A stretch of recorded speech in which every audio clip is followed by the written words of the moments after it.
Hey, it's Steve, and this is Luminous, a podcast series about the science and philosophy of psychedelics from To the Best of Our Knowledge. I've done a lot of interviews about psychedelics over the last few years, and every so often I come across a story that's so extraordinary in every sense of the word, astonishing, extraordinary, even kind of unbelievable, that I don't really know what to make of it. And this is one of those stories, which you probably wouldn't guess from the mild manner of my guest. Well, I'm Chris Bache. I'm a retired professor of religious studies. I'm also a psychedelicist. A psychedelicist? I'm not sure I've heard that word before.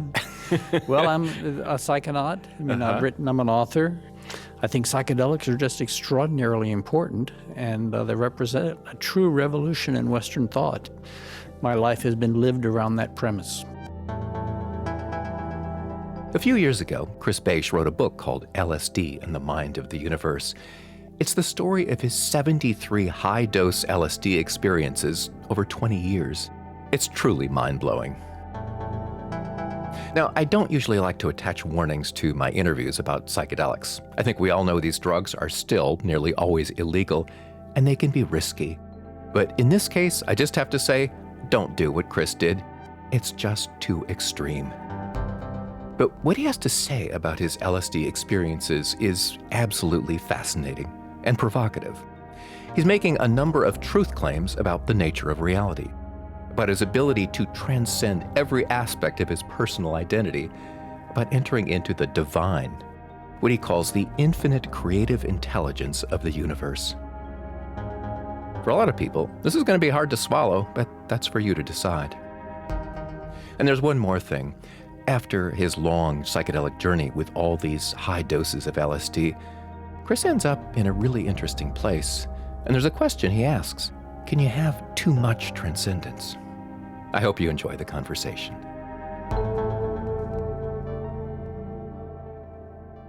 Where were you in your life at that time when you first started these sessions? I mean, why did you want to do this? I was a brand new faculty member in a Department of Philosophy and Religious Studies. I just finished my graduate work from Brown. I was trained in philosophy of religion, and I was just looking for where to go next. And I found Stan Grof's work, and I thought, as soon as I found it, I thought, that's my life's work. I mean, that just has to be what I'm going to do. It turned out it took much more time, not only to have the sessions, but to digest the sessions. I spent, shortly after I finished my work, my 20-year journey, Spirit said to me in my meditation, 20 years in, 20 years out. And it's worth pointing out, I mean, you did this years ago. I mean, you started in 79. 79, ended in 1999. Yeah, so I was between 30 and 50 years old. Yeah. And then I spent between 50 and 70 digesting those experiences. And I'm about to turn 74 now.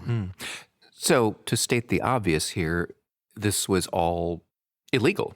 It was all illegal. It still is. I mean, you still wouldn't be able to do this now, but it was especially then. I mean, there was no psychedelic renaissance then. And you say that you couldn't tell anyone about this. I mean, you're teaching philosophy and religion, but you can't talk to your students. You can't talk to your colleagues about this. You had to do this kind of off on your own. I mean, your wife at the time, of course, knew all about this. I mean, she was not only a therapist, but your sitter. But that's kind of extraordinary that you had to do all of this so secretively. I accepted that silence was the toll that would allow me to do the work. I did not realize when I made that decision how severe a toll it would be.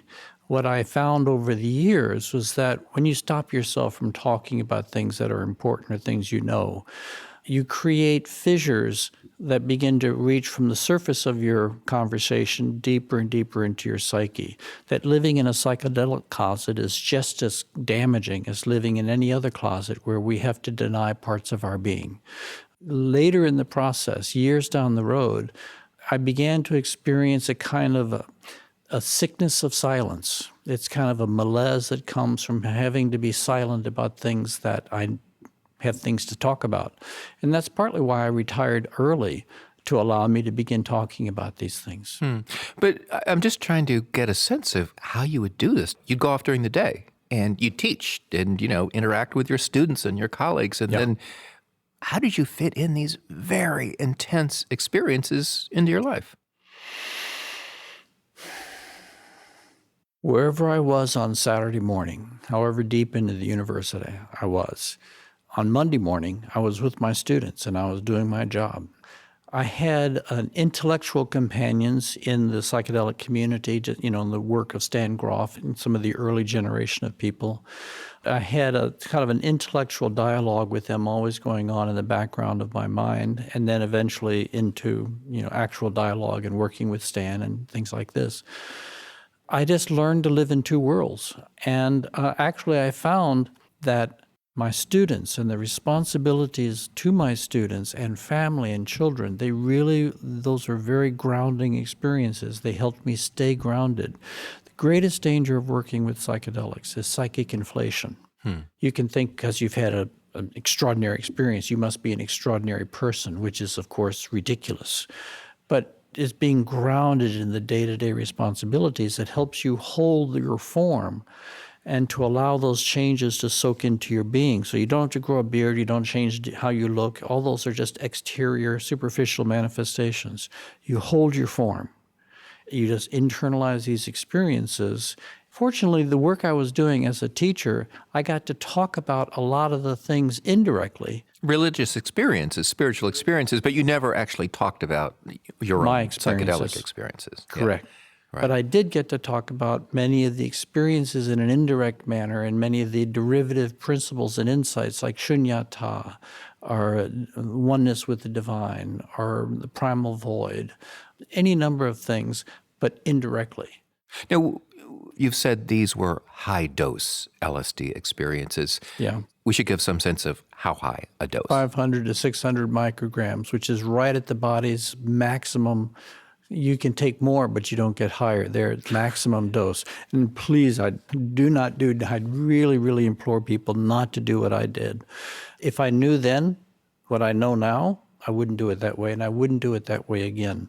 It's a lot of wear and tear on the system going in and out of such extreme levels of consciousness, and to so violently tear apart the structure of your mind and to dissolve into the universe's mind and then consolidate back. I have a constitution, astrologically I can see it, but I have a constitution that allows me to become very fluid and liquid and then congeal. I don't have problems congealing. Not everybody has that facility. So I really advise people to go slower in smaller doses. Yeah. And just to put this in perspective, this is a much higher dose than what we would consider a high dose in psychedelic therapy, right? If people were taking a high dose of psilocybin for treating depression, not at this level that you were doing it. No, and every psychedelic has a certain quality about it, a certain texture. It impacts consciousness differently. Psilocybin, ibogaine, MDMA, and LSD. Psilocybin is very kind of body grounded and emotional grounding. LSD tends to push the cosmological ceiling, especially at these high doses. So if you were working with psilocybin in a therapeutic context, first of all, you'd be moderating in the dose, but even if you were doing a higher dose of psilocybin, it would not necessarily take you to the same place that a high dose of LSD would, just because each of these substances have a different way of impacting consciousness. So before we get into the actual experiences themselves, can you just describe the set and setting that you had? So you were doing this in your home. Your wife at the time was acting as your sitter, but what was your protocol for these experiences? My protocol, it was in home, and then later when we started having children, I was in my wife's office, her professional office. I'd bring in all my equipment the night before, lay a mattress down on the floor, have surrounded with cushions. I had carefully calibrated music so that she would have a whole series of music that would pace the opening and closing of the session. I'd be wearing eye shades. I'd have my puke bucket and a towel next to me because you throw up a lot. When you're shifting consciousness that extremely, just the shift itself is very demanding on your body, and one of the ways your body manages the stress is to throw up. So I create a very safe container, physically safe. With my sitter, I'm psychologically safe, and I don't have much contact with her during the session. Yeah, but she checks in on you periodically. She's right there. She's with me the whole time. She's watching me. She's pacing me with the music. She catches me. She gets the puke boil under me when I'm going to throw up. and will check in with me at different times to sort of make sure everything's okay and where I'm going and what I need. But she's not guiding the session. I'm usually in a state of consciousness that I'm not even aware of what's going on in the room. How long do these sessions tend to last? All day. My ritual, I'd start in the morning as soon as I could get cleared. We'd usually start about 8 o'clock in the morning, and I would be finished around 6 o'clock. And then I'd go out and get something to eat with a friend who would pick me up. But it's pretty much a 10, 12-hour day. Now, you were teaching religion. I mean, that's your background as studying theology. Were you religious yourself at the time? I'm one of these oddities. I'm a professor of religious studies who doesn't go into religions. Now, I'll back that up. I was raised Catholic. I was actually studying for the Catholic priesthood. But I decided celibacy wasn't for me. I'm very friendly to my religious background. I don't feel like I've ever rejected it. I just grew larger. To me, actually, the study of the historical Jesus was my way out of Christianity because I found a being here was larger than theology. I practiced within Vajrayana Buddhism. I followed my wife into Vajrayana Buddhism and received teachings from a number of teachers. Still do those practices. But I do them in a way which is first integrating my psychedelic experiences, and I also do them with a fundamental universalist orientation. I've gone into so many places so deeply that my core is in essence universalist, and I relate to the religions from that perspective. So tell me about your first few experiences with these high doses of LSD. What were they like? Well, in the early years, it took me about 2.5 years to work through what Stan Grof calls the perinatal level of consciousness. So you're really going through some really hard, intense purification processes, emotional purifications, physical purifications, existential purifications. I was dealing with deep despair of the potential meaningfulness of life. When you say purifications, what do you mean?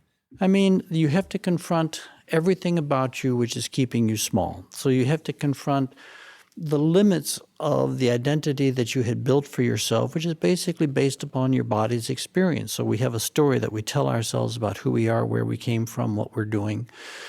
And basically, if you're going to go deeper into the universe, if you're going to step away from time and space into spiritual states of consciousness, that identity has to be shattered or melted. And usually, since we're attached to our identities, that's not an easy thing to do. But eventually, you learn that it's just easier to let go, let things take you where it wants to take you. When you say it's not easy, you mean it can be really scary. It's scary. It can be terrifying, actually. Part of my ego death experience is that I suddenly found myself trapped in the experiences of women, and women who were very different from my type of being a human being. There were women of color, women who were poor, women who weren't interested in education or in philosophical or meaning existential discourse. And yet that's who I was. That's what I was. And it scared the bejeebus out of me. Well, at one point in your book, you say that this was the nightmare for an Ivy League educated white college professor. Yeah, it was perfect. And eventually when I let go, it just snapped me. And then I transitioned into the ecstasy of having the experience of thousands of women's lives in the positive side under the guidance of the Great Mother, and just this tremendous journey into femininity. And I like being a man. And when I came back to being a man, I'm comfortable being a man. But the question was, well, my masculinity would never define me to the degree that it had defined me before. And you're opening into a different dimension. So explain that a little bit. I mean, when you say that sort of you entered into this world of femininity, I mean, you sort of became these thousands of women. What does that mean? It means I gave birth, I had sex, I experienced with my sisters laughing at our husbands, I took care of children. It was like a condensed, hyper-concentrated in a way that only happens in psychedelic experience, a hyper-concentrated experience of being women, and not imaginatively or projecting my psychological projections of what a woman is, but being drawn into, dissolved into the lives of hundreds, thousands of women, and knowing that as kind of the warp and woof of my being. And then very slowly, after hours, when the LSD is wearing off, slowly shrinking back. And as I shrink back, I slowly come back into my masculinity. But what do you do with an experience like that? How do you hold that? I'm very comfortable being a man. I like being a man. But my goodness, what a wonderful world I was taken into there. After that, gender was never an issue. I mean, what the teaching was not that you need to integrate your femininity. I'm reasonably well integrated in those ways. The issue was where you were going, gender does not exist. It's not about male or female. It's beyond that. Because I was kind of fixed on my male identity, that had to be snapped before I was able to go beyond. Now you say, I mean, the way you write about this is that over these years, your psychedelic journey changed. It went through different phases. Yeah. And what happened after that? What was the next phase?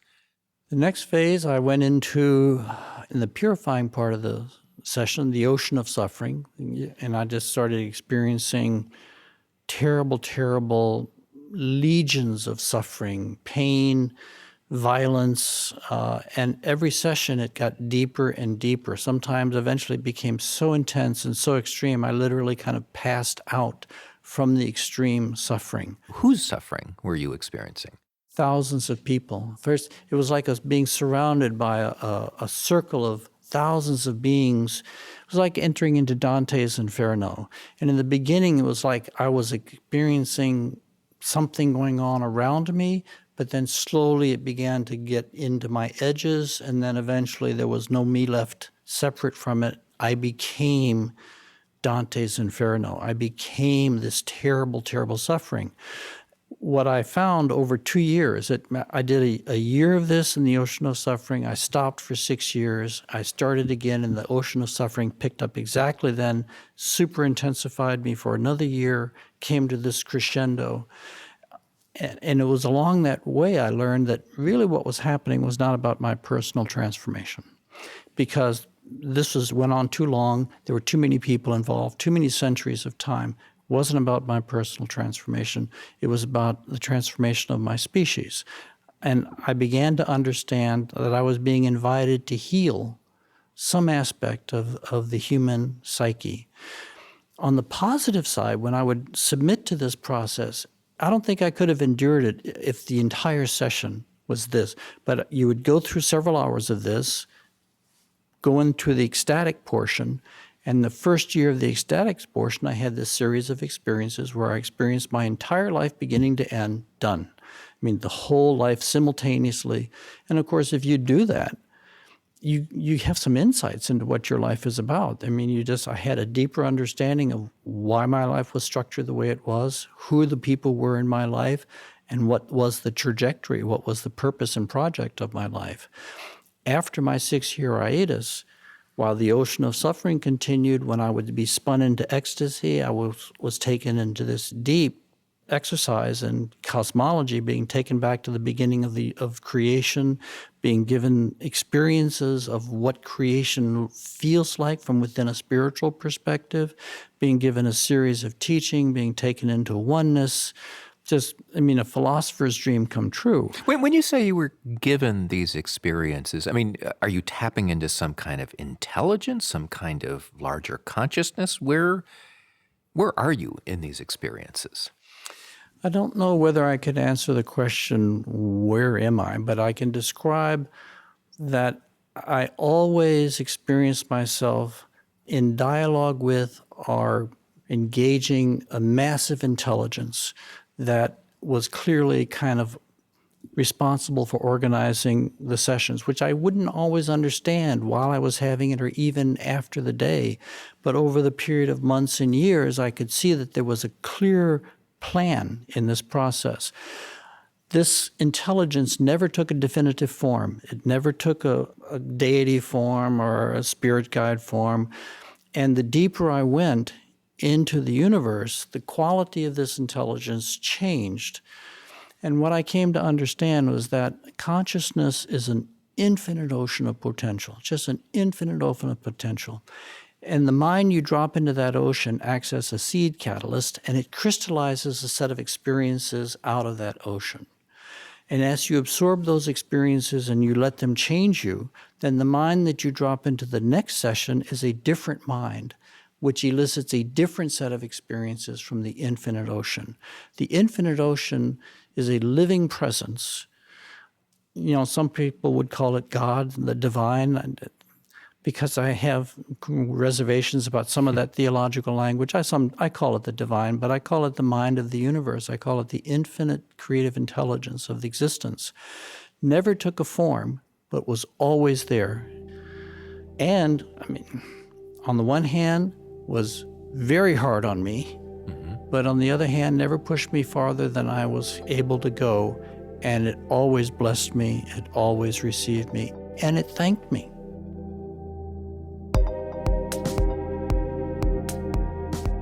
I'm talking with Chris Bache, a retired religion professor and the author of LSD and the Mind of the Universe.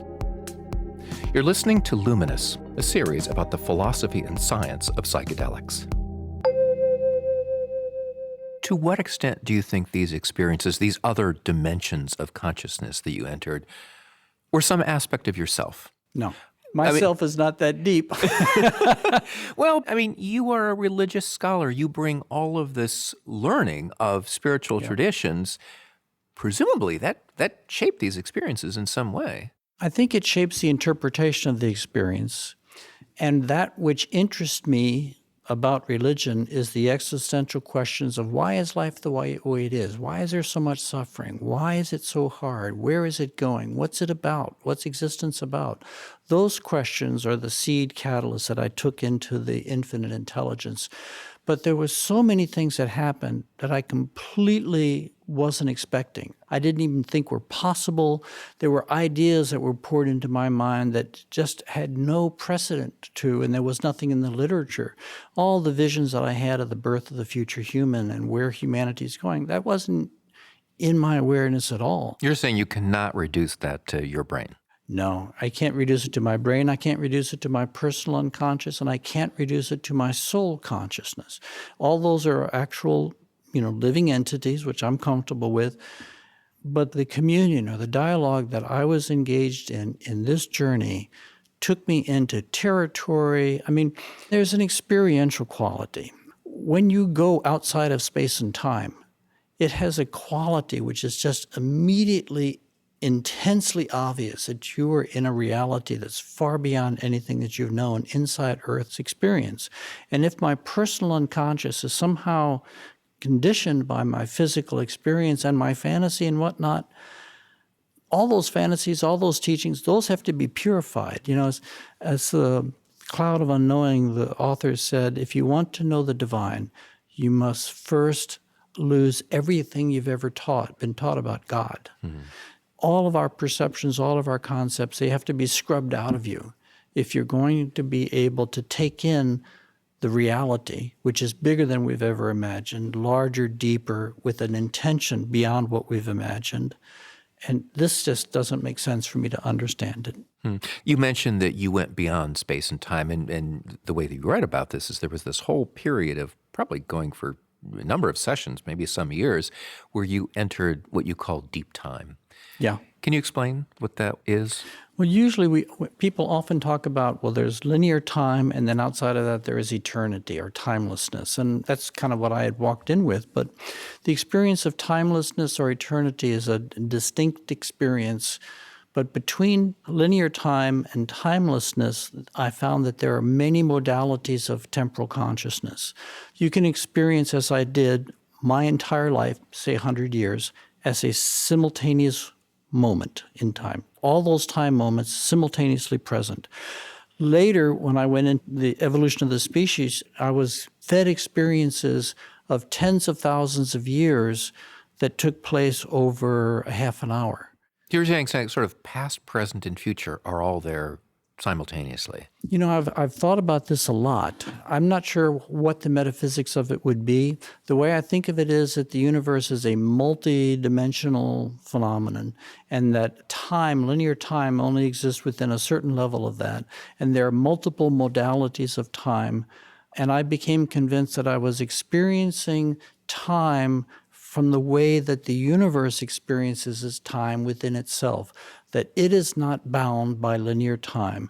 It has an awareness of what's unfolding over tens of thousands or millions of years, and it relates to time in a way that's different than we do within linear time. And this happens to people who have near-death experiences. They go into radical states of consciousness. Time is very, very plural. It's very porous, and it becomes so natural for me to go into deep time. In fact, I would say most of my experiences after the first 3 years were spent in some modality of time, deep time. Do you think our waking experience of time, what we would call linear time, do you think that's an illusion? I mean, do you think, I don't know, the meaning of time is actually something else than this linear time that we know day to day? I think the religious traditions have often said that time-space is an illusion, it's Maya, and I've never been comfortable with that. Linear time and time and space is not absolute, but itself is a manifestation of a deeper force in the universe. But now this is not a big deal, right? We know dark energy, dark matter comprise 96% of reality, but we don't know what it is. So we know that physical matter is riding a flow of energy that's coming through it and keeping it in existence. But that doesn't mean that physical reality isn't real. And it was only after coming out of timelessness or out of deep time many times that I began to understand the beauty and the value of space-time. Space-time allows us to have differentiated experiences. It allows us to experience edges. It allows, it accelerates our growth when edges meet. Time and space actually accelerate our spiritual development. So illusion, yes, in a way, but not valuable? No, not at all. Before the Big Bang, when the divine or whatever is behind the creation was in a state of seamless oneness within itself, it chose to manifest the differentiated world of space-time, knowing how hard it was going to be.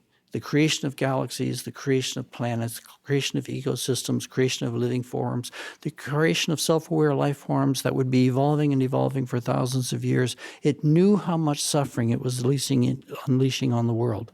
And yet it did it in absolute sheer love.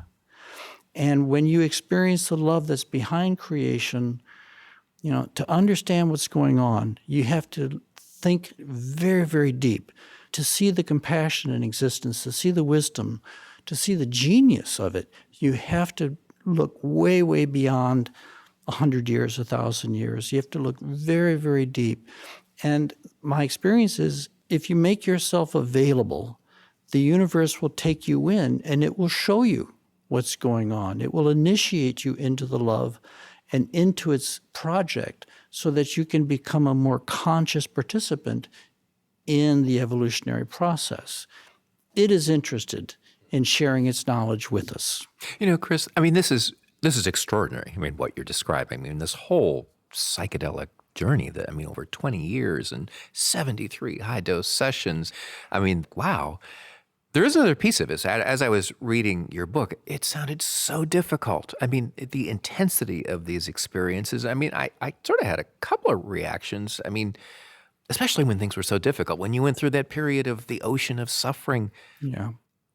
Why did you want to do this? Why didn't you just stop? And I guess the other thing that I would, maybe if it were me, I would sort of think, is my brain going to get fried taking these really high doses of LSD? I mean, did you ever think about that stuff? I thought about it, but this is where I really trusted Stan Grof. I trusted his scholarship. I met him. I trusted his person. I mean, he's really the pioneering work in bringing psychedelics into psychotherapy in those early years. He taught me some really critical principles. One is the art of complete surrender and the trustworthiness of the consciousness that you're engaging. If it had been all pain and suffering, I probably wouldn't have been able to withstand it. But what happens is you go through a cycle. There's a purification, pain, process. Then you go through a death and rebirth process, and you're spun into ecstasy. Now, you put up with the pain and suffering, not because I'm a masochist, not because I like to suffer. You put up with it because I want the insights, I want the ecstasy, I want the bliss that follows on the other side. Eventually, once you realize that it is a cycle, then you not only are not afraid of the pain, you actually create conditions to augment pain. Because what you're really doing is you're creating conditions to augment purification. You climb into the kiva. You don't distract yourself. You really allow anything that wants to come out of your system, whether it's personal or collective, wherever it's coming from, you let it come, because the universe is willing to work with you in this way, and the universe always catches you at the end. It always catches you and always rewards you. Now, knowing how severe this can be, you have to take real safeguards not only for yourself, but in talking to other people. It's like there are some people who should never get near psychedelics, and they should work very slowly or cautiously. It's very, very important to be very careful in working with these states. But what allows you to keep coming back to it is, this was a philosopher's dream come true. This was an opportunity to have direct downloads of what the purpose and project of life is.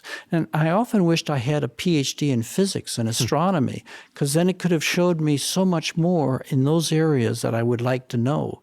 But it's only able to show me what I'm able to understand and what it wants me to know.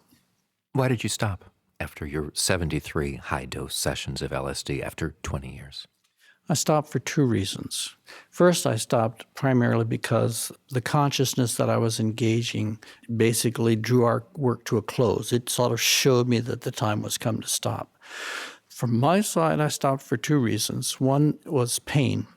My subtle energy system, my chi system, was running so hot. I was running so much energy in the sessions that I wasn't calming down as I used to in the earlier years. I was always running this enormous energy. So you're saying, it's not as if, just you take one of these sessions and then like a couple days later, you're back to normal. You're saying eventually it took you years actually to regain your equilibrium of energy. A new equilibrium, because you open yourself to massive tidal waves of subtle energy, of energy that's moving through your system, purifies your system. But when it's all over, when your system shrinks back down again, it can leave your system kind of achy and stretched.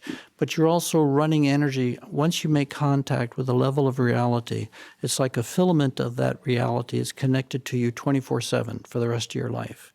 And as I made contact with more and more levels of reality, this little drops of energy, this flow of energy was coming into me, and eventually it got more than I was able to dissipate with the spiritual practices. So I was doing Vajrayana practice, and that was helping me channel this energy and move it through.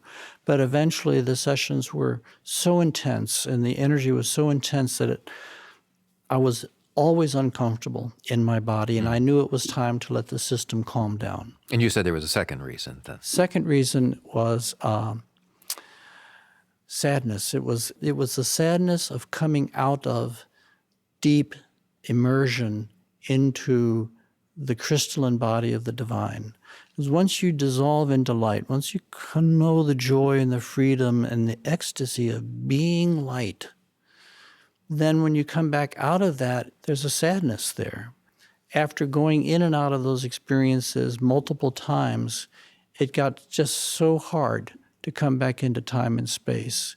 So eventually I made a deal with the mother that she would not take me back into those domains until I could stay.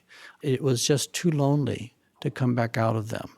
Now, there are some great beings, they can live in these realities, and truly all honor to them. But I wasn't one of those beings. The way you write about this is you realized in the end you had too much transcendence. Yeah, it led me to ask the question, is it possible to have too much God? That's like an oxymoron. It's never possible to have too much God, but it is possible, I think, to have too much transcendence. It's a delicate balancing act. I kind of had so much transcendence that I lost my rooting on the earth. And I needed to sort of stop entering non-ordinary states if the energy that I had accessed in those states was actually going to come into me and penetrate my physical body.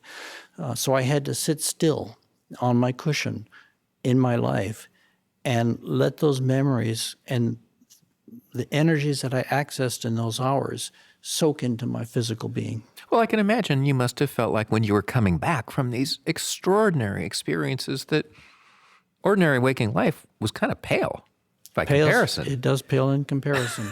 It took me years to be comfortable inside, and also I live with an awareness that everything around me, when I just kind of shift my attention to it, you live in the body of the divine. Everything around you is a manifestation of the divine. And there are some beings who live in that condition much more intensely and radically than I do.